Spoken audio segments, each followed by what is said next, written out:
నా పేరు కే Venkatesh, civil contractor, Kapra సర్కిల్నా. మేము ఈ యొక్క ధర్నా పేమెంట్లు రాక మేము సంవత్సరం నుండి బాధపడుతున్నాము. మిత్తిల్లు కట్టలేక, ఊళ్ళల్లో పోయి పండుగలు కూడా చేయలేక, లేబర్కు పేమెంట్ చేయకుండా అప్పులలో ఇళ్ళల్లో కొలు తిరుగుతూ ఉంటే గత ప్రభుత్వం మమ్మలను 5 సంవత్సరాల నుండి చాలా ఇబ్బందులుగా పెట్టి మమ్మలను చేసిన పనులు చేయించి లేదంటే చేయకపోతే బ్లాక్ లిస్ట్ పెడతామని చాలా హింస పెడుతుర్రు. దయచేసి ఒక కొత్త ప్రభుత్వం వచ్చింది, మాకు కొంచెము సహకరించి మా యొక్క పేమెంట్లు తొందరగా రిలీజ్ చేయమని ఈ యొక్క మీడియా ద్వారా ఈ యొక్క ప్రభుత్వానికి విన్నవించుకుంటున్నాం. శ్రవణ్ సాగర్ జిహెచ్ఎంసీ కాంట్రాక్టర్ని.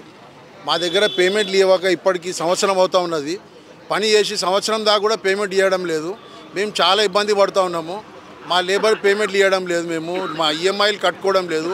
ఈఎంఐలు కట్టుకోకపోవడం వల్ల మాకు బ్యాంక్ లోన్స్ కూడా తర్వాత ఇన్ ఫ్యూచర్లో లోన్ తీసుకోవాలంటే కూడా మాకు పాసిబుల్ కాకుండా పోతున్నది.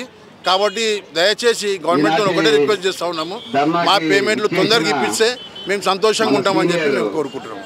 Thank you.